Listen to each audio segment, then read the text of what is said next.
हरि ओम। मुखम सौमित्री वत्सला।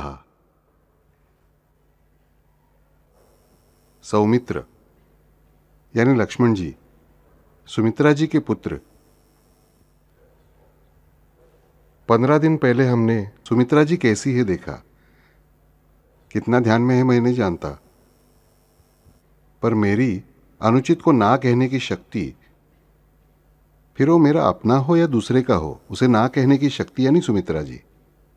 स्निग्धता यानी सुमित्रा जी, और मुख्य रूप से त्याग वृत्ति मेरी, तेन त्यक्तेन भुंजिता, ये वृत्ति यानी सुमित्रा जी। और इस वृत्ति के पुत्र अर्थात इस वृत्ति की साक्षात मूर्ति है यानी सौमित्र यानी लक्ष्मण जी। लक्ष्मण जी का चरित्र जब हम रामायण की फिल्म या सीरियल में हमेशा देखते हैं, तब हमेशा वो गौण लगता है। राम के मंदिर में भी राम लक्ष्मण सीता तीनों होते हैं। हम कितने जन लक्ष्मण जी के चेहरे को देखकर प्रार्थना करते हैं? पहले हम राम का चेहरा देखते हैं या नहीं, ये प्रश्न है। पर मान लीजिए हमने देखा तो मैक्सिमम राम के चेहरे की ओर देखेंगे, क्योंकि हमें उनसे कुछ मांगना होता है। राम महाप्रभु है, इसलिए उनसे कुछ मांगने के लिए हम उनका चेहरा देखते हैं। मैक्सिमम जाते जाते सीता माई को देखा तो ठीक है, नहीं देखा तब भी चलेगा। बेचारी का रावण ने अपहरण किया, राम जी ले आए, अग्नि परीक्षा करनी पड़ी, कितना कुछ सहना पड़ा बेचारी को। प्रॉब्लम हमारे राम जी अच्छे हैं। हम कितने जन लक्ष्मण जी के चेहरे की ओर देखते हैं? क्योंकि हमें ऐसा लगता है कि लक्ष्मण राम सीता एक साथ हैं, फिर भी राम प्रमुख हैं। पर हमारे ध्यान में एक बात नहीं आती कि ये तीनों मूर्तियां एक साथ ही होती हैं, एक साथ ही, एक दूसरे के सिवा एक दूसरे को मूर्तता ही नहीं है। अमूर्त स्वरूप में भी एक रूप ही हैं, एक साथ ही हैं। और जब ये मूर्त होते हैं तब ये मूर्तियां सदैव एक साथ ही होती हैं। मूर्ति यानी प्रत्यक्षता। इन तीनों की प्रत्यक्षता जो है एक रूप है, एक साथ है, एक साथ है। इनकी मूर्तता, इनकी प्रत्यक्षता, ये एक साथ है। हम कहेंगे राम मुझ पर कृपा करें, लक्ष्मण न करे तभी चलेगा, होगी नहीं। राम और लक्ष्मण दोनों ने की बस हुई, सीता मैया नहीं चाहिए, नहीं चलेगा। राम और सीता चाहिए, लक्ष्मण नहीं, नहीं चलेगा। या लक्ष्मण और सीता चाहिए, राम नहीं, नहीं चलेगा। क्योंकि आप कहेंगे बापू हम किसके मंत्र का जाप करें, हम तो वो राम रक्षा ही पढ़ते हैं। बराबर, गलत कुछ भी नहीं है। राम के मंदिर में चूंकि राम को बीचों बीच खड़ा किया गया है, वे बीचों बीच ही हैं। पर मुझे बताइए, एक सामान्य बात है, आपके शरीर के 2 हाथ है, 2 पांव हैं। आप कहेंगे मैं केवल एक तरफ के हाथ पांव का ध्यान रखूंगा, दूसरी तरफ के हाथ पांव का ध्यान नहीं रखूंगा, तो चलेगा क्या? दुर्भाग्यवश जिन्हें पैरालिसिस है वे जानते कि आधा अंग काम न करे तो क्या होता है, सब कुछ बिगड़ जाता है। या कोई कहे कि दोनों हाथ पांव हैं, क्या करने हैं, मेरा मुंह है खाने के लिए, मलमूत्र विसर्जन करने की जगह है, बीच वाला भाग है, ठीक है, मुझे दोनों हाथ दोनों पांव नहीं चाहिए। क्या परिस्थिति होगी मुझे बताइए? पड़े रहना होगा बिस्तर पे। यानी मैं अपने शरीर को देखूं तो पता चलेगा कि जिसे हम बायलैटरल सिमेट्री कहते हैं, यानी दोनों तरफ समानता होना आवश्यक है। और इतना ही नहीं, बल्कि मैं जब चलता हूं, चलते समय संतुलन दोनों तरफ संभालना पड़ता है। हम देखते हैं नट का खेल, वो लड़की डोर पर चलती है, उसके हाथों में लाठी होती है, उसकी लाठी की सहायता से वो अपना संतुलन बनाए रखती है। पशुओं को खुद का संतुलन संभालने के लिए पूंछ मिली है, हमारी पूंछ नहीं रही है।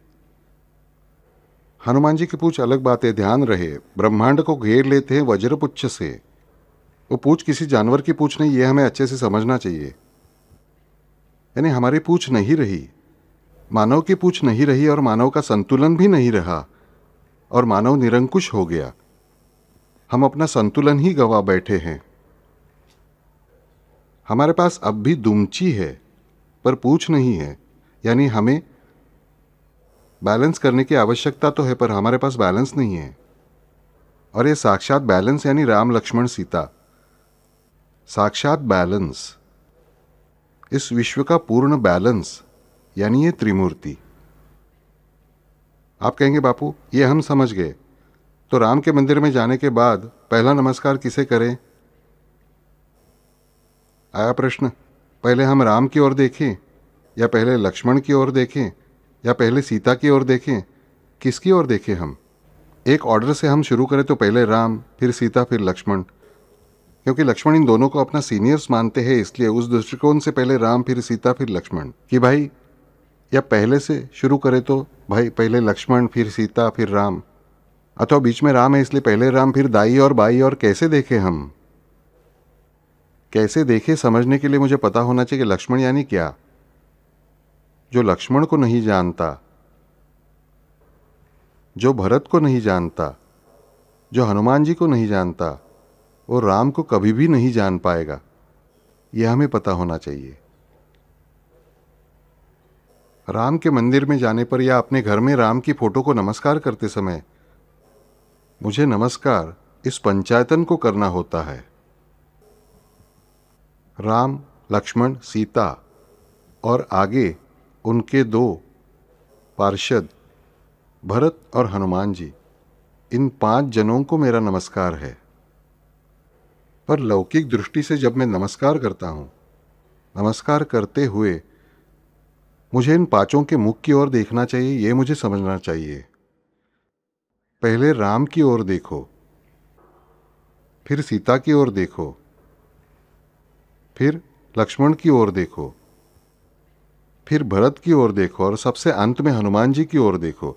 ये एक दूसरे से कनिष्ठ या वरिष्ठ है इसलिए नहीं, ये ऑर्डर उन्होंने स्वयं तय की है इसलिए, ये प्रत्येक ने मान ली है इसलिए। इस क्रम से हम नमस्कार करते हैं। समझ गए बापू? आगे क्या? इन लक्ष्मण की ओर देखकर मुझे क्या मांगना चाहिए, क्या मांगे, ये समझने के लिए मुझे पहले पता होना चाहिए कि लक्ष्मण क्या है। जिसके पास एक भी पैसा नहीं उसके पास पैसे मांगने जाऊं तो क्या होगा? जिसके पास खाना ही नहीं है उसके पास खाना मांगने जाओ तो क्या होगा? कुछ नहीं। सोने की दुकान में कपड़े खरीदने जाओगे तो क्या चलेगा? नहीं चलेगा। कपड़े की दुकान में तरकारी खरीदने जाओगे तो चलेगा क्या? सब्जी वाले से कहोगे मुझे मोती दो, क्या चलेगा? नहीं चलेगा। मुझे पता होना चाहिए कि लक्ष्मण के पास है क्या। लक्ष्मण के पास क्या है? लक्ष्मण के पास सबसे अहम पावर है, सबसे महत्वपूर्ण पावर, जो आप मुझ जैसे प्रत्येक मानव के लिए अत्यंत आवश्यक है, और वो है त्याग। त्याग। किसी भी बात को सहजता से त्यागने की शक्ति ये केवल लक्ष्मण के पास है। बापू हमें कुछ भी त्यागना नहीं है, हमें ये भी चाहिए, वो भी चाहिए, वो भी चाहिए, हमें कुछ भी त्यागना नहीं है।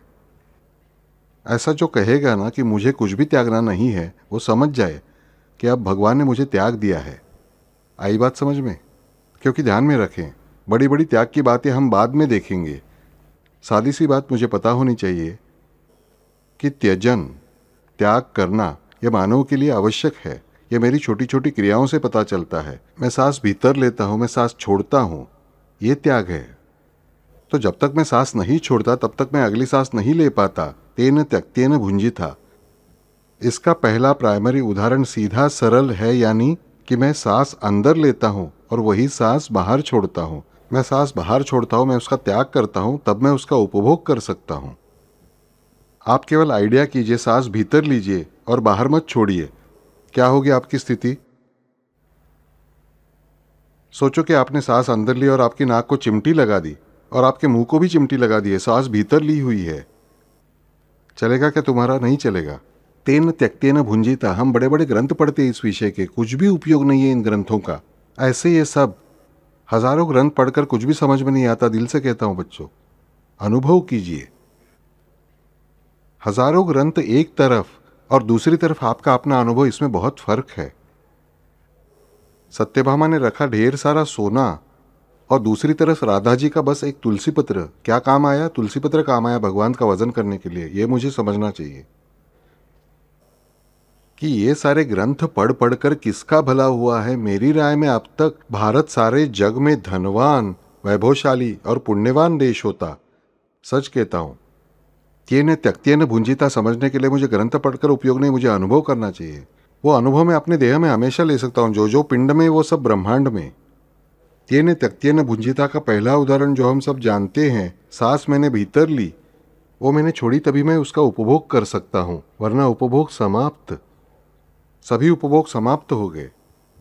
मैंने पानी पी लिया, मैंने पेशाब नहीं किया, खत्म। वो त्याग करना ही चाहिए, बिल्कुल। लोहे स्तर का त्याग है। आपको बता दूं, क्षुद्र स्तर का, सर्वसाधारण स्तर का त्याग है वो। पर वो नहीं किया जाए तो क्या प्रॉब्लम होती है, सोचिए। अन्न खाया, त्याग नहीं किया, क्या होगा? प्रॉब्लम। आपके और अन्य लोगों के लिए भी प्रॉब्लम। वो प्रॉब्लम क्यों है? तो त्याग न करने के कारण। क्षुद्र स्तर का नित्य नैमित्तिक त्याग है वो हमारा। पर वो कितना आवश्यक है बैलेंस बनाए रखने के लिए, मेरे सुख के लिए। यानी मुझे पता होना चाहिए कि बेसिकली नेचर मुझे क्या सिखाता है। त्याग करना मेरे लिए अत्यधिक आवश्यक है। श्वास और उच्छ्वास मुझे सिखाते हैं तेन त्यक्तेन भुंजिता, यानी क्या? त्याग करने से ही मैं जीवित रह सकता हूं। मैं त्याग करना रोकता हूं तो मेरा जीवित रहना भी रुक गया। यानी मेरा जीना ना जीना ये मेरे त्याग करने से जुड़ा है। वो अत्यंत क्षुद्र स्तर का त्याग है। पेशाब रुक जाती है तो हम डॉक्टर के पास जाते हैं। डॉक्टर कैथेटर लगाते हैं, कुछ समय के लिए राहत मिलती है, फिर किडनी फेल हो जाती है, डायलिसिस कराओ, ट्रांसप्लांट कराओ। क्या प्रॉब्लम हुई? पेट साफ नहीं होता, मनुष्य को दिन भर तकलीफ होती है, और वो बीमारी के कारण होता है तो क्या प्रॉब्लम होती है हम जानते हैं। ये एक क्षुद्र त्याग है हमारे सादे। पर वे त्याग भी हम न करें तो हमारा सारा जीवन विपरीत हो जाता है, विकृत हो जाता है। यानी यहाँ हमें पता चलेगा कि त्याग मानव के लिए कितना आवश्यक है। हमें नेचर ये बात रोज सिखाता है। प्रति मिनट हमें कम से कम 18 बार ये सीख दी जाती है कि त्याग पर ही तुम जी रहे हो, पर हम इसका कभी भी इस्तेमाल नहीं करते। त्याग की बात आती है तो हम सहम जाते हैं। पर यहाँ हमें समझना चाहिए कि हमारा इस जग में होना या न होना ये मूलतः त्याग पर निर्भर है। इसलिए त्याग ये मेरा मूलभूत स्वास्थ्य का मूलभूत मंत्र है। शारीरिक स्वास्थ्य का, मेरे मानसिक स्वास्थ्य का और मेरे आध्यात्मिक स्वास्थ्य का भी। और इसीलिए त्याग का महत्व हमें बारंबार समझाया जाता है। और ये सब त्याग करने की शक्ति, सामर्थ्य मुझे कौन देता है? वे शेष देते हैं, लक्ष्मण जी देते हैं। उच्छ्वास छोड़ने की शक्ति, मूत्र विसर्जन की शक्ति, मल विसर्जन की शक्ति शारीरिक स्तर पर, साथ ही मेरे मानसिक स्तर पर का मल बाहर फेंकने की यानी उसका त्याग करने की शक्ति, मेरे बौद्धिक स्तर पर अज्ञान का त्याग करने की शक्ति,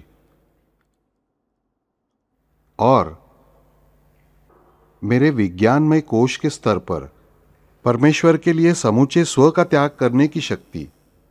ऐसे चतुर्विध त्याग शक्तियां मुझे केवल लक्ष्मण देते हैं, ये समझना होगा। केवल लक्ष्मण जी। लक्ष्मण ये अकेले ही हैं जो इस प्रत्येक त्याग के स्वामी हैं। त्याग की मूर्ति यानी लक्ष्मण जी। मेरा शरीर, मेरा मन, मेरी बुद्धि और मेरा आज्ञा चक्र, इन सब को शुद्ध रखने वाले, इसलिए सामर्थ्यवान रखने वाले, यानी मेरे अनुचित का त्याग करने की शक्ति मुझे देने वाले, ये लक्ष्मण जी हैं। तेन त्यक्तेन भुंजिता, ये जीवन जिनका, उन सुमित्रा का अर्क, उन सुमित्रा के पुत्र यानी लक्ष्मण, सौमित्र, वे मेरे जीवन में जितने प्रमाण में है उतने प्रमाण में मेरा स्वास्थ्य अच्छा है, ध्यान में रखें। क्योंकि जिस पल उनकी ताकत मेरे शरीर में नहीं आती उस पल मेरा उच्छ्वास रुक गया, मेरा मल विसर्जन रुक गया, मेरा मूत्र विसर्जन रुक गया, शरीर व्याधि हुई, उनकी ताकत कम पड़ जाएगी। मेरे मन में बुरे विचार बढ़ने लगेंगे तो उन्हें दूर करने की मुझ में ताकत नहीं है। बुरे विचार बढ़ते हैं, यानी गलत विचार, बुरे विचार और डर के विचार, दरिद्रता के विचार, ये सारे मेरे मन में आने लगते हैं, यानी ऑल नेगेटिव थॉट्स। बुद्धि के स्तर पर अज्ञान बढ़ने लगता है। ज्ञान पाने की मेरी इच्छा ही नहीं रहती। ज्ञान पाने पर भी उसे पचाने की, समझने की शक्ति दूर हो जाती है। अज्ञान का त्याग मैं नहीं कर सकता। और भक्ति के स्तर पर मुझे परमेश्वर चाहिए ही, ये भावना ही नष्ट हो जाती है। क्योंकि जितनी लक्ष्मण को राम की चाह है उतनी अन्य किसी को भी नहीं है। क्योंकि परमेश्वर की चाह होना, उन परमात्मा की चाह होना, यह शक्ति लक्ष्मण जी की है। यह शक्ति लक्ष्मण जी की है। तो हमें ज्ञात होगा कि परमेश्वर के लिए अन्य सब कुछ छोड़ने की वृत्ति, माँ बाप, राज्य, पत्नी, सब कुछ छोड़ने की ताकत केवल लक्ष्मण जी की है, अन्य किसी की नहीं। यानी हम किसी भी स्तर पर हों, तब भी उस स्तर पर हमारा जो संतुलन हमें संभालना हो, तो हमें लक्ष्मण जी चाहिए ही। लक्ष्मण जी चाहिए ही। तो बापू, क्या राम ये काम नहीं कर सकते? कर सकते हैं, सवाल ही नहीं। पर उन राम ने ही ये काम लक्ष्मण को सौंपा है, क्योंकि वो लक्ष्मण जी की ही ताकत है, सत्य स्वरूप हैं वे। और सत्य ही त्याग सिखाता है। सत्य ही त्याग सिखाता है, याद रखिए। प्रेम ही त्याग सिखाता है। प्रेम के बिना त्याग नहीं। पर जिस प्रेम में सत्य नहीं है, वो प्रेम प्रेम नहीं है, वो मोह है। इसीलिए सत्य के साथ होने वाला प्रेम यही सच्चा प्रेम है। सत्य के बिना होने वाला प्रेम केवल लोभ है, मोह है। इसलिए हमारे लिए लक्ष्मण की कृपा अति आवश्यक होती है, पर वो हम कभी मांगते नहीं। हम कभी मांगते नहीं। क्यों? हमें सोचना चाहिए। क्योंकि हम में त्याग इस शब्द का बचपन से डर होता है। त्याग हमें सबसे बड़ा संकट लगता है। और मुख्य रूप से हमें ईशावास्य का वाक्य ही नहीं समझ आता है कि तेन त्यक्तेन भुंजिता का निश्चित अर्थ क्या है। मेरे हाथ में मिठाई है और किसी ने मुझे कहा कि तेन त्यक्तेन भुंजिता, यानी इसका त्याग करके तुम उपभोग करो। कैसे करेंगे भाई? इसी वाक्य के 9 स्तरों पर विभिन्न विभिन्न अर्थ हैं, पर हम आम इंसान हैं। हम अपने स्तर का अर्थ देखेंगे, उसे समझकर भीतर उतरने के बाद फिर जाएंगे अगले स्तर पर। हमारे स्तर पर हमें यह पता है कि हमें जो कुछ मिल रहा है उसमें से हमारे लिए जितना आवश्यक है उतना ही लेकर बाकी का सारा ज्यों का त्यों जहां से आया है वहां लौटा देना, यही त्याग है। स्वयं को भूखा रखना त्याग नहीं है। श्वास उच्छ्वास हमें त्याग सिखाता है। श्वास में भी ऑक्सीजन है, मेरे उच्छ्वास में भी ऑक्सीजन है। श्वास में जितना ऑक्सीजन है, क्या उतना सारा का सारा हमारा शरीर खींच लेता है? नहीं। शरीर के लिए जितना आवश्यक है उतना ही खींच लेता है और बाकी का सारा वैसे ही छोड़ देता है। देखिए, हमें त्याग कैसे करना चाहिए। त्याग यानी क्या, ये भी सिखाया। तेन त्यक्तेन भुंजिता, इसका अर्थ क्या है, ये भी सिखाया। और त्याग से डरने का कारण नहीं है, ये भी सिखाया। त्याग यानी क्या? तो जो कुछ मुझे मिलता है परमेश्वर से, वो जितना मेरे लिए आवश्यक है उतना लेकर उसमें से जो अतिरिक्त है, अधिक है, वो बाहर त्याग देना। आपको मेडिकल का सरल उदाहरण देता हूं बच्चों। ऑक्सीजन की मात्रा भी यदि हमारे फेफड़ों में अधिक बढ़ जाए तो मेरे फेफड़े फट जाते हैं। ये ध्यान में रखना। 4% ऑक्सीजन के बदले मेरी सांसों में अधिक मात्रा में यदि मैं ऑक्सीजन बढ़ाऊं, तो जो कि 4% यानी जो कुछ आवश्यक है 4% ऑक्सीजन, उससे थोड़ा अधिक यदि ऑक्सीजन का प्रेशर बढ़ाएं, ऑक्सीजन की मात्रा और प्रेशर बढ़ाया जाए, तो मेरे फेफड़े फट जाते हैं।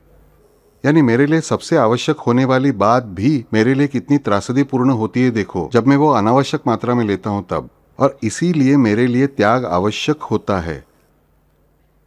और ये त्याग करने की शक्ति मुझे देते हैं वे महाशेष लक्ष्मण जी। लक्ष्मण जी, हम जानते हैं महाविष्णु शयन करते हैं। किसके बल पर? उन शेष के बल पर। उन्होंने अपनी निद्रा का भी त्याग कर दिया है प्रभु के लिए, यह हमें पता होना चाहिए। ये त्याग की साक्षात मूर्ति हमें त्याग दे सकती है, पर हम त्याग मांगने से डरते हैं। उल्टा हमें लक्ष्मण के पैर कसकर पकड़कर त्याग मांगना चाहिए। हे लक्ष्मण जी, आप हमें त्यागी बनाइए।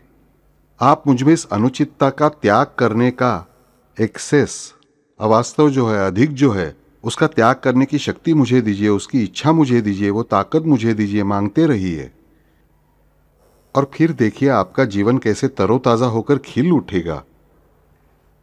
खिल उठेगा। सामान्य बात है। पृथ्वी जब तक अपने पानी का त्याग नहीं करती तब तक बारिश नहीं होती। वो पानी का त्याग करती है तभी फिर से बारिश होती है। तेन त्यक्तेन भुंजितः। समंदर के पानी से पृथ्वी पर नया जीवन खिल नहीं सकता। समंदर में पानी भरपूर है ना, आप ले आकर पेड़ों को दीजिए, आपके 90% पेड़ मर जाएंगे, समझना चाहिए। पर इसी समंदर के पानी का पृथ्वी जब त्याग करती है उन परमात्मा की इच्छा से, उन परमात्मा का जो प्रतीक है सूरज, उसके लिए, तब वो पानी सूरज सोख लेता है और उस पृथ्वी को ऐसा पानी देता है जिससे पृथ्वी की समृद्धि बढ़ती है, पृथ्वी का ऐश्वर्य बढ़ता है, पृथ्वी के गुण बढ़ते हैं, पृथ्वी की कलाएं बढ़ती हैं। तेन त्यक्तेन भुंजिता इसका अत्यंत सृष्टि में स्थित सुंदर उदाहरण। हमें कोई बड़े ग्रंथ पढ़ने की जरूरत नहीं तेन त्यक्तेन भुंजिता को समझने के लिए। हमें केवल अच्छे से आंखें खोलकर देखना चाहिए, अनुभव करना चाहिए, सब कुछ अनुभव करना चाहिए। तेन त्यक्तेन भुंजिता, जब पृथ्वी पर यह त्याग रुक जाएगा, समंदर के पानी का त्याग जब पृथ्वी नहीं करेगी, तब ऊपर से बरसने वाली बरसात रुक जाएगी, और जब ऊपर से बरसने वाली बरसात रुक जाएगी तब समंदर का पानी काम नहीं आएगा। वो कितना भी निकालकर सींचूं तब भी पेड़ नहीं बढ़ेंगे, बल्कि बारिश न होने के कारण एक न एक दिन समंदर का पानी भी सूरज की गर्मी से नया पानी न मिलने से सूख जाएगा। पहले कुएं सूखेंगे, फिर नदियां सूखेंगी, और जब समंदर में मिलने वाली नदियां थम जाएंगी तब समंदर भी रुक जाएगा। रुक जाएगा। आप कहेंगे बापू पर उसकी भाप नहीं हो रही है, तो जो पानी है वो बचा रहेगा ना? नहीं बच्चों, ध्यान में रखना एक नियम, जिसका वर्धन रुक गया वो समाप्त हो गया। उस पानी का कोई उपयोग नहीं होगा, कोई भी जीवन नहीं रह पाएगा। ये सृष्टि का चक्र है। ये चक्र एक स्थान पर रुक जाए तो सब कुछ रुक ही जाएगा। आपके हृदय में पेसमेकर है, पेसमेकर से करंट निकलता है, वो हर तरफ फैलता है। वो जहां पर बनता है वहां रुक जाए तो हृदय रुक जाएगा। एवी नोड में यानी उसके सबस्टेशन में रुक जाए तब भी जीवन रुक जाएगा। परकिंजे फाइबर्स होते हैं हार्ट में, वहां भी यदि रुक जाए तब भी रुक जाएगा। यानी कहीं पर भी चक्र खंडित हो जाए तो खंडित हो ही गया, सब कुछ रुक गया, ये मुझे पता होना चाहिए। तेन त्यक्तेन भुंजिता, ये तो मेरे शरीर का उदाहरण है, मेरी सांस, मेरा मल, मेरा मूत्र। फिर सृष्टि का उदाहरण है समंदर, बरसात का खेल। तेन त्यक्तेन भुंजिता। राम ये सूर्यपुत्र है, सूर्यवंशी है। साथ ही हमें पता होना चाहिए कि लक्ष्मण भी सूर्यवंशी ही है। प्रकाशदाता राम है, प्रकाशदाता राम है। वही आवश्यक उष्णता रूपी ऊर्जा देने वाले लक्ष्मण हैं, इसीलिए वे ही उस पानी को सोखते हैं। सूर्य की प्रकाश देने की शक्ति यानी राम, उसका प्रतिनिधित्व राम करते हैं। वहीं सूर्य की पानी सोखने की शक्ति और उसका रूपांतरण पुनः बारिश में करने की शक्ति यानी लक्ष्मण और सीता। राम यानी प्रकाशदायी शक्ति, लक्ष्मण यानी वो जल आकर्षित करने की शक्ति, और सीता यानी वो जल पुनः शांत करने के लिए पृथ्वी को तृप्ति देने वाली, वे है सीता। शीत, शांतला, शांति। राम के पास ये दोनों शक्तियां हैं ही, क्योंकि वे राम का अविभाज्य घटक है। पर हम मानवों के लिए लक्ष्मण, राम और सीता, इनका भिन्न अस्तित्व अच्छे से समझना ही चाहिए। लक्ष्मण से क्या मांगना है? तो त्याग करने की वृत्ति। परमेश्वर मुझे त्याग प्रदान कीजिए। अब तक हमने कभी मांगा नहीं होगा। आपको बुरी आदत त्यागनी है ना? राम की उपासना कीजिए। लक्ष्मण से कहिए मुझे त्यागनी है ये बुरी आदत, मुझे त्याग करना है। जिसका त्याग करना है उसका त्याग करने के लिए आपको उपासना राम की ही करनी चाहिए। लक्ष्मण की उपासना से लक्ष्मण कभी भी प्रसन्न नहीं होंगे। सीता की उपासना से सीता कभी भी प्रसन्न नहीं हुई। भरत की उपासना से भरत प्रसन्न नहीं हुए। ये तीनों राम की ही उपासना से प्रसन्न होते हैं। हनुमान जी को राम ने ही चिरंजीव किया होने के कारण स्वयं उपासना कराते हैं, राम की आज्ञा के कारण ही, क्योंकि उन अकेले को ही उन्होंने पीछे रखा है चिरंजीव बनाकर। ये पता होना चाहिए, जहां राम नाम है वहां साक्षात उपस्थित रहने के लिए। पर वो भी हमें हनुमान चालीसा में तुलसीदास जी स्पष्ट रूप से बताते हैं, तुम्हारे भजन राम को पावे, हम इसका अर्थ क्या लेते हैं? हनुमान जी जो भजन करते हैं वो राम तक पहुंचता है? नहीं, हनुमान जी तुम्हारे यानी आपका किया हुआ भजन राम को ही जा पहुंचता है। यानी हनुमान जी का किया हुआ पूजन जाकर किसे पहुंचता है? उन राम को। ये समझना चाहिए। ऐसे ये लक्ष्मण है, उनसे हमें त्याग मांगना चाहिए। इसके लिए लक्ष्मण को हमें समझना चाहिए। अब बात ऐसी होती है कि बापू हमने ये सब जान लिया, तेने तख्तिये ने भुंजी था, ये आज आपने हमें समझाया, हमें समझा। अब लक्ष्मण से इसके बाद मांगेंगे भी, पर कितनी बार मांगे? जब हमें जरूरत थी तभी मांगे या हर रोज मांगे? सांस हर रोज लेते हो ना, खाना हर रोज खाते हो ना, मलमूत्र हर रोज साफ होना चाहिए ना, तो मांगना भी हमें हर रोज चाहिए। जितनी बार हम खाना खाते हैं उतनी बार तो मांगिए। जितनी बार पानी पीते हो उतनी बार मांगिए, ऐसा मैं नहीं कह रहा हूं। जितनी बार सांस लेते हो उतनी बार मांगिए, ऐसा भी नहीं कह रहा हूं। क्योंकि दिन भर जितनी सांस लेते हो उतनी बार मांगना हो तो प्रॉब्लम होगी। जितनी बार हृदय क्रिया चलती है दिन भर उतनी बार मांगिए, ऐसा भी नहीं कह रहा हूं। पर कम से कम जितनी बार खाना खाते हो उतनी बार तो भगवान का नाम सुमिरन करो, उतनी बार तो मांगिए। वैदिक धर्म ने कहा है कम से कम 3 बार संध्या कीजिए। संध्या यानी, संध्या शब्द का अर्थ क्या है? तो 2 बातों की बॉर्डर, 2 बातों की बॉर्डर का ऐसा हिस्सा जिसमें दोनों बाजुएं शामिल हैं। सूर्यास्त हो चुका है पर प्रकाश होता है, रात भी नहीं है और दिन भी नहीं है। कहा जाए तो दिन भी है रात भी है, ऐसा समय यानी संध्या काल, जोड़ समय। जोड़ 2 बातें हैं। त्रिसंध्या यानी क्या, मुझे पता होना चाहिए। त्रिसंध्या यानी मेरे शरीर ने की हुई कृति और मेरे मन की कृति, इनकी बॉर्डर, मेरे मन और बुद्धि के बीच की बॉर्डर, ये 3 बातें हैं। और मेरी बुद्धि और मेरी आत्मा, मेरा जीवात्मा। जीवात्मा यानी क्या? जीव यानी क्या? पुरुषार्थ के दूसरे खंड में मैंने सब कुछ समझाया है, सरल भाषा में समझे ऐसा। तो बात ऐसी होती है कि त्रिसंध्या यानी क्या? तो शरीर और मन, वैखरी वाणी और मध्यमा वाणी, इनके बीच का संधि प्रदेश। मन और बुद्धि, मध्यमा और पश्चंती वाणी के बीच का संधि प्रदेश।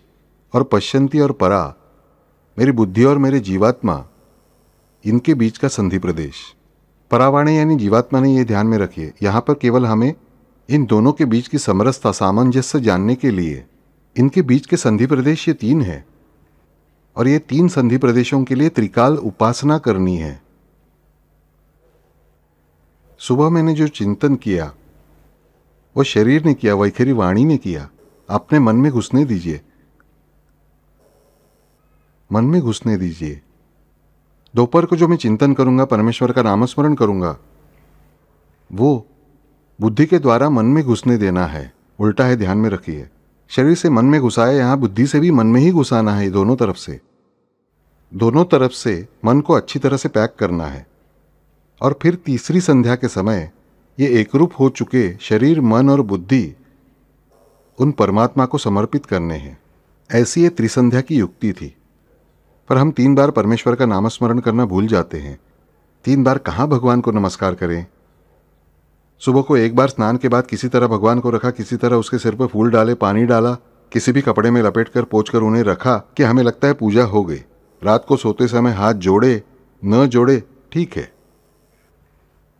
ये जो है ना बच्चों, ये त्रिसंध्या, ये 3 बार तो मैं 3 बार कम से कम भोजन करता हूं, मैं कम से कम 2 बार करता हूं, 1 बार चाय पानी बिस्किट खाता हूं। कम से कम 3 बार तो मुझे परमेश्वर का अर्चन करना चाहिए। पूजा कीजिए ऐसा मैं नहीं कहता। 1 बार पूजा कीजिए, 1 बार स्तोत्र पढ़िए, 1 बार नमस्कार कीजिए, 1 बार परिक्रमा कीजिए। जिस मार्ग से मुझे जाना है उस मार्ग से मैं जाऊंगा। पर 3 बार मुझे खाना चाहिए तो 3 बार मुझे परमात्मा क्यों नहीं चाहिए? जो सबके आधार है वे क्यों नहीं चाहिए? मुझे लक्ष्मण से जो त्याग मांगना है, दिन में कम से कम 3 बार त्याग मांगना चाहिए, क्योंकि यही सबसे श्रेष्ठ मांग है। मुझे परमेश्वर से क्या मांगना है? तो परमेश्वर से मुझे त्याग मांगना चाहिए। और त्याग देने वाले लक्ष्मण सदैव राम के बाजू में ही खड़े होते हैं। मुझे लक्ष्मण को ढूंढने की आवश्यकता नहीं है। जहां राम है वहां लक्ष्मण है ही। ऐसे त्याग देने वाले लक्ष्मण हैं। मैं जब दिन में 3 बार त्याग करने की वृत्ति मांगूंगा, पर क्या सिर्फ मांगने से त्याग आएगा? उत्तर हां, आएगा, पर उसका मुझे सही उपयोग करने आना चाहिए। परमेश्वर ने मुझे ताकत दी, पर यह त्याग करने की शक्ति मुझे लक्ष्मण ने दी। उसका उपयोग यदि मैं अपने मन से अच्छाई का त्याग करने के लिए करूं तो तब क्या होगा मुझे बताइए? तब वहां पर राम महाराज सक्रिय हो जाते हैं। लक्ष्मण ने कृपालुता से मेरी त्याग करने की वृत्ति बढ़ाई है। मेरा श्वासोच्छ्वास क्लीन रखा है, मेरा मलमूत्र साफ रखा है, मेरा देह पूर्ण स्वस्थ रखा है। पर वो स्वस्थ देह होने के कारण ही, मेरा मन सबल होने के कारण ही मैं अब इस सामर्थ्य का उपयोग अच्छाई का त्याग करने लग गया हूं। सद्गुणों का त्याग करने लग जाऊं और दुर्गुणों को स्वीकार करने लग जाऊं तो वे फिर क्या करते हैं?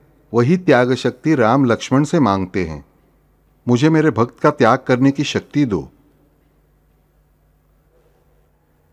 कवि कल्पना नहीं है, ध्यान में रखिए, राम मांगते नहीं। जिस पल लक्ष्मण द्वारा दी गई इस त्याग शक्ति का इस्तेमाल मैं सद्गुणों का त्याग करने के लिए करता हूं, सद्गुणों का त्याग करने के लिए करता हूं, भक्ति का त्याग करने के लिए करता हूं, पावित्र्य का त्याग करने के लिए करता हूं, उसी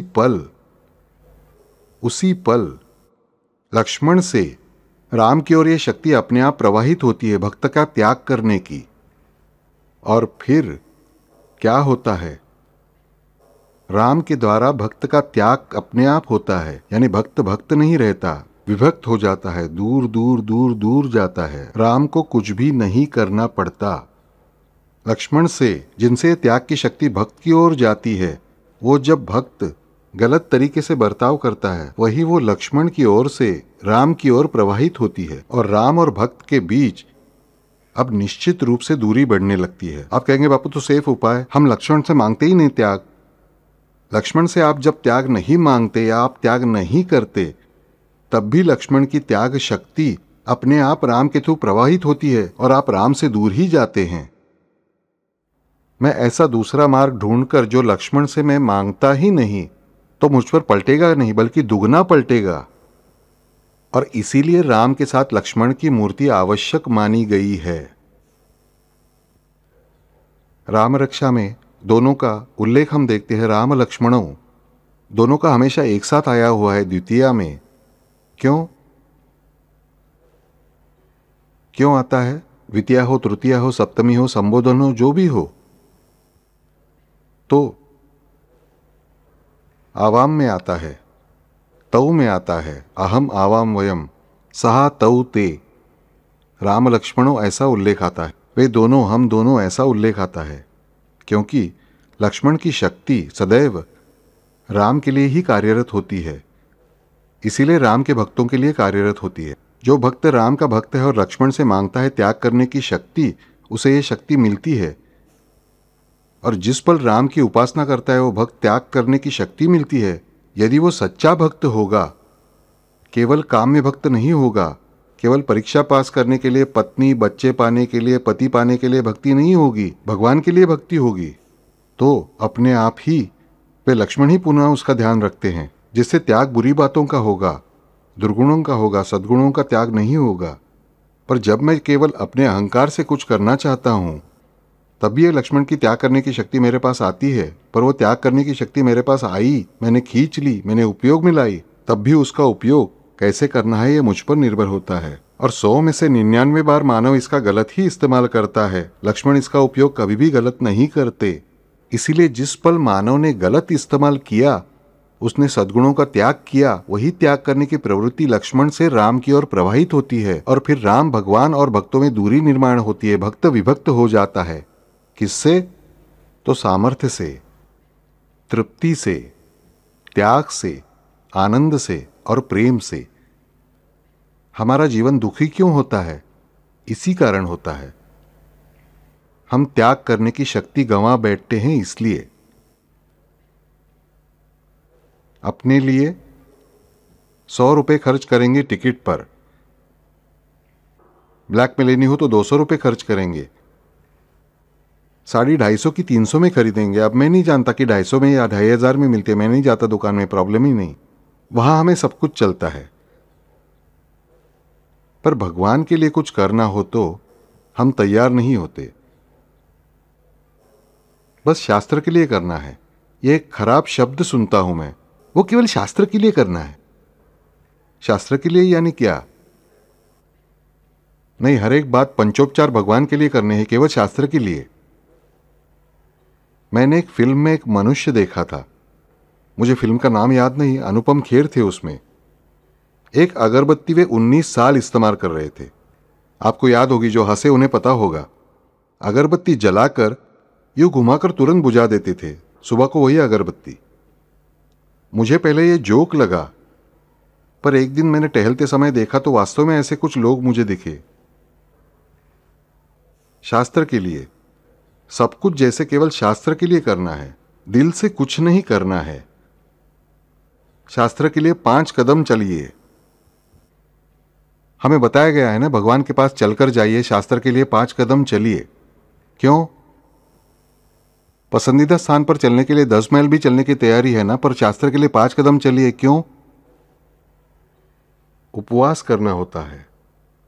शास्त्र के लिए उपवास करना है। एक तो उपवास से कल्पना ही गलत है, न खाना यानी उपवास नहीं। पर वो यदि मैं सच मान लूं तो शास्त्र के लिए उपवास यानी कैसे कि सुबह को अच्छे से 4-5 केले, 1 गिलास दूध, फिर बीच में थोड़ी बहुत मूंगफली, गुड़ आदि कुछ, दोपहर को साबूदाने की खिचड़ी, सच में इतनी सारी, फिर उसके बाद वरई का भात इतना सारा, मूंगफली की दाल, चौलाई की पूरी, श्रीखंड चलता है, बराबर, दूध के सारे पदार्थ चलते हैं, फिर पेढ़ा, बर्फी वगैरह सब बीच बीच में होता है शास्त्र के लिए। खाना खाते समय हम नहीं कहते कि केवल शास्त्र के लिए खाए, एक कण मुंह में डाले, सब कुछ शास्त्र के लिए। क्यों? भगवान के मामले में केवल शास्त्र के लिए, तब तो भगवान भी आपके लिए शास्त्र के लिए ही रहेंगे, जीवन भर के लिए नहीं। ये हमें पता होना चाहिए, रहेंगे नहीं। फिल्म देखने के लिए 3 घंटे एक जगह बैठ सकते हैं, हमारी कमर में दर्द नहीं होता। भगवान का काम करना हो तो 1 घंटा हो जाए तो ऐसी ऐसी ऐसी हरकतें शुरू हो जाती है। खुद को ही देखो कि मेरी अच्छे से पसंदीदा फिल्म चल रही है, मेरे पसंदीदा हीरो हीरोइन है, बहुत मस्त शो में रंग भरा है, आधा घंटा में पाव ऐसे करके बैठा हूं, तभी पाव सुन नहीं होते। नाम जपने बैठे तो 5 मिनट में ये पाव सुन हो गया, नीचे किया, वो पाव सुन हो गया, नीचे किया। क्यों? ये विचार करो। सब कुछ शास्त्र के लिए, अपनी खुद की मौज मस्ती शास्त्र के लिए नहीं, वो दिन भर के लिए, वो अच्छे से, और परमेश्वर का जो कुछ करना हो वो शास्त्र के लिए। यहीं पर हम जीवन का घात करते हैं बच्चों, ध्यान में रखना। क्योंकि शास्त्र के लिए करना हम पर शस्त्र बनकर पलटता है, ध्यान में रखना। ये बूमरैंग हम पर ही पलटेगा, इतना हमें यकीन होना चाहिए। परमेश्वर के लिए त्याग करना सीखो, अपनी प्रवृत्ति से सीखो। मैंने पहले भी कहा था, वनस्पतियां ऑक्सीजन का त्याग करती हैं और कार्बन डाइऑक्साइड खींच लेती हैं, और इसके बावजूद भी हमें जहरीले फल नहीं देती। आम का पेड़ हमें मीठे फल ही देता है, कुछ जहरीले फल होंगे पर वे भी औषधि है बेसिकली, ये हमें पता होना चाहिए। और मुख्य बात यह है कि जब ये पेड़ ऑक्सीजन लेते हैं और कार्बन डाइऑक्साइड त्यागते हैं, और दूसरी बार कार्बन डाइऑक्साइड लेते हैं और ऑक्सीजन त्यागते हैं, उस कार्बन डाइऑक्साइड से वे अन्न बनाते हैं खुद के लिए, जो हमारे लिए फल के रूप में बाहर आता है। उनके हजारों फल पेड़ में उगते हैं, तब भी पेड़ फल खुद के लिए इस्तेमाल नहीं करते, वे किसी को भी मिलते हैं। जो पेड़ पर पत्थर मारता है उसे भी पेड़ छाव ही देता है, जो नोचता है उसे भी फल ही मिलते हैं, जो नाजुक हाथों से उसे संभालता है उसे भी फल ही मिलते हैं। उस पेड़ ने त्याग किया, उस पेड़ का वैभव चोटी पर पहुंचने पर भी उसने त्याग धर्म नहीं छोड़ा, इसलिए वो फला फूला। उसकी त्याग करने की वृत्ति उसने नहीं छोड़ी, इसलिए वो फला। जिस वृक्ष में त्याग नहीं, उस वृक्ष पर फल नहीं उगते, ध्यान में रखना। हम जीवन में सभी फल चाहते हैं, पर जब तक त्याग वृत्ति हमें नहीं, तब तक सुंदर फल हमारे जीवन में मिलना संभव नहीं है। मलमूत्र का त्याग प्रत्येक प्राणी करता ही है, पर मानव को इससे सीख मिलती है कि मुझे त्याग करना सीखना चाहिए। केवल अनचाही बातों का त्याग करें, यह सीख इससे मत लेना, वरना आप कहेंगे बापू ने हमें सिखाया है क्या, तो ऑक्सीजन लो और कार्बन डाइऑक्साइड का त्याग करो। नहीं, आवश्यक उतना ऑक्सीजन लो और अधिक होने वाले ऑक्सीजन का त्याग करो। इसके साथ साथ ही फिर अनचाहा कार्बन डाइऑक्साइड दूर हो जाएगा। ये तत्व हमें लक्ष्मण सिखाते हैं। हमारे लिए आवश्यक अच्छी बातें आवश्यक मात्रा में ही स्वीकार करके, जितनी अधिक है उनका जब हम त्याग करते हैं, तभी अनावश्यक बातों का त्याग होता है। ये मत भूलना। यानी हम जो कुछ अच्छा पाते हैं परमेश्वर से, परमेश्वर ने जो कुछ अच्छा हमें दिया है, उसमें से हमें आवश्यक उतना रखकर उससे अधिक प्रत्येक अच्छी बात का त्याग करना। और कभी साल में एक बार नहीं, नित्य नित्य। तब ही हमारी बुराई का भी त्याग किया जा सकता है, यानी हमारे बुरे गुणों का और हमारे बुरे प्रारब्ध का भी त्याग किया जा सकता है। मनुष्य आगे भागता है और उसका दुर्भाग्य उसके पीछे से भागता रहता है। दुर्भाग्य को हम छोड़ नहीं सकते। जब तक सौभाग्य का त्याग करना नहीं सीखते, तब तक दुर्भाग्य का त्याग हो नहीं सकता। यह ध्यान में रखना। सौभाग्य का त्याग कैसे करें? सौभाग्य का त्याग करना यानी सौभाग्य से हमें जो अच्छी बातें प्राप्त हुई हैं, उनमें से हमारे लिए आवश्यक बातें रखकर उनके अलावा अन्य बातों का फायदा दूसरों को कैसे मिलेगा, ये देखना, यानी वो त्याग। फिर वो द्रव्य हो, अन्न हो, विचार हो, भक्ति हो, कुछ भी हो, पर ये हमें देना है। इसलिए बार बार प्रत्येक भारतीय धर्म हमें बताता है, प्रत्येक धर्म हमें दान का महत्व बताता है, यानी त्याग का महत्व बताता है। हम साई सच्चरित्र की पंचशील परीक्षा देते हैं, पर उदी यानी त्याग, यह हमारे कभी समझ में नहीं आता। ये त्यागमय जीवन उन लक्ष्मण जी का है, इसलिए उनके जितना सुखी कोई नहीं होता। ये त्यागमय जीवन हनुमान जी का है, इसलिए उनके जितना सुखी कोई नहीं होता। हमारे जीवन में दुर्भाग्य क्यों है? हम त्याग नहीं करते, तो हम सौभाग्य से प्राप्त हुई बातों का त्याग कभी नहीं करते। इसलिए ये मेरा, वो मेरा, वो मेरा, सब कुछ संग्रहित करना। अनावश्यक बातें भी हम नहीं देते, तो आवश्यक बातें क्या देंगे? आवश्यक बातें क्या देंगे? ध्यान में रखना। जब तक, इस विश्व का नियम ध्यान में रखना बच्चों, जब तक मां बच्चे का त्याग नहीं करती, तब तक वो मां नहीं बनती। ये इस विश्व का जनन रहस्य है। दोनों स्तरों पर, मां के बीजांड कोश में जो बीज है और पिता के अंडकोश में जो स्पर्म है, शुक्र जंतु है, उनका वे दोनों जब तक त्याग नहीं करते, तब तक नया जीव जन्म नहीं ले सकता, बच्चा जन्म नहीं ले सकता। उन दोनों के त्याग से ही, अपने शरीर के हिस्से का त्याग करने से ही बच्चा जन्म लेता है। और यही बच्चा जब माँ की कोख में बढ़ता है, जब तक वो कोख से बाहर नहीं निकलता, माँ उसका त्याग नहीं करती, तब तक वो माँ माँ नहीं कहलाई जा सकती। वो मातृत्व का सुख अनुभव नहीं कर सकती। वो बच्चा पेट में है, वो सुखी है, पर बच्चा बाहर आता है, उसे देखकर वो वास्तविक आनंदित होती है। ये मुझे समझना चाहिए। ये नियम है इस जग का। तो मुझे बताइए, अगर ये जग का नियम है, तो इस नियम के विरुद्ध चलकर हमें आनंद कैसे मिलेगा? हमें आनंद कैसे मिलेगा? जीर्ण हो चुके शरीर, उसका जब ये जीवात्मा त्याग करता है, तभी उसे अधिक सुंदर शरीर प्राप्त होता है। ये भी जग का नियम है, ये हमें पता होना चाहिए। हमारे जन्म से मृत्यु तक प्रत्येक बात त्याग से ही सुंदर बनती है, ये हमें पता होना चाहिए। यानी हमारा जीवन सुंदर करने वाली शक्ति यानी लक्ष्मण। मैं हमेशा कहता हूं, सुंदरकांड यानी हनुमान जी का वर्णन। हनुमान जी ने रामेश्वर से लगाई हुई छलांग और पुनः वहां तक किया प्रवास, रामेश्वर से लंका और लंका से वापस, ये सारा सुंदरकांड यानी हनुमान जी का आख्यान है। पर उससे भी कहता हूं कि सुंदरकांड ये लक्ष्मण का चरित्र है। सुंदरकांड में लक्ष्मण ने सबसे बड़ा सुंदर सिद्धांत बताया है। कुल 4 या 5 श्लोक है लक्ष्मण के बारे में, लक्ष्मण का उल्लेख करने वाले, पर वे हमारे संपूर्ण जीवन का मार्गदर्शन करते हैं। दैव देव आलसी पुकारा।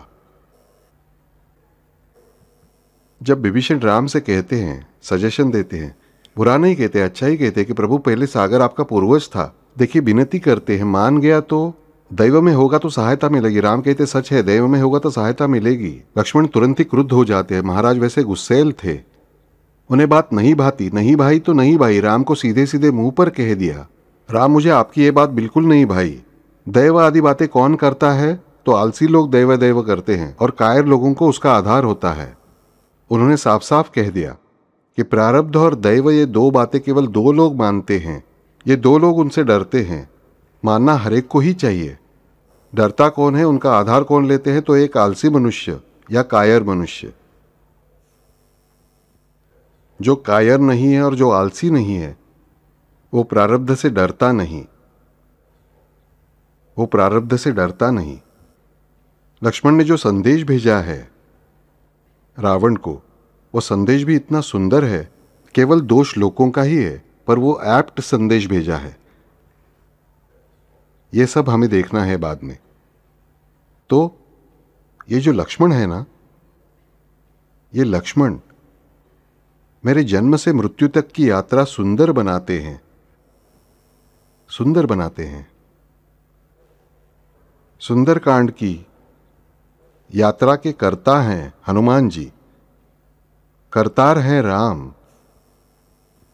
और उसे एक्सपोज करने वाले, सत्य ट्रूथ रिवील करने वाले, सत्य प्रकट करने वाले, इनमें से सब हैं लक्ष्मण।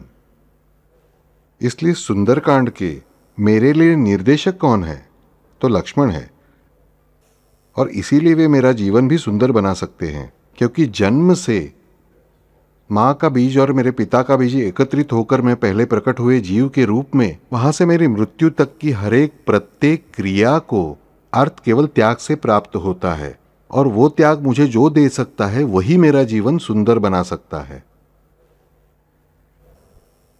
और भी मैं आपको बताऊं, अनेक स्थानों पर पद्धति है कि महिला जब बच्चा जन्मने जाती है, तब प्रसूति वेदना होती है, तब महिला नमस्कार करती है पहले लक्ष्मण को। कई लोग जानते हैं, कई लोग नहीं जानते, मुझे नहीं पता, पर जिन घरों में पहले से राम रक्षा पढ़ी जाती है, राम लक्ष्मण सीता की मूर्ति है, उस घर में से जब स्त्री निकलती है तब उसे पहले लक्ष्मण के चरणों में माथा टेकने के लिए कहा जाता है, क्योंकि उन्हें प्रसूति का त्राता माना गया है।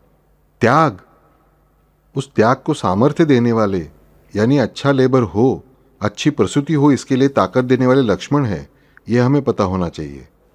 हम केवल लक्ष्मण कुछ करने वाले भगवान है इसलिए नमस्कार करके चले जाते हैं, इसके पीछे का रहस्य हमें पता होना चाहिए। यह रहस्य इन सौमित्र का, ऐसे ये तेन त्यक्तेन भुंजिथा, ये तत्व यानी सुमित्रा, और वो त्याग देने की शक्ति जिनके पास है वे लक्ष्मण यानी सौमित्र। वे स्निग्ध है इसलिए ये महास्निग्ध है, उनके ये अर्क है, ये महास्निग्ध है। सुमित्रा एक स्निग्ध तो ये 108 स्निग्ध है। ऐसे ये सौमित्र। अब अगली बार हमें देखना है कि मुखम सौमित्री वत्सलः। अब मुझे अगली बार देखना है सौमित्री वत्सल यानी क्या। मुख की बात तो बाद में आएगी, अगली बार हम देखेंगे सौमित्री वत्सल राम कैसे हैं। हरिओम।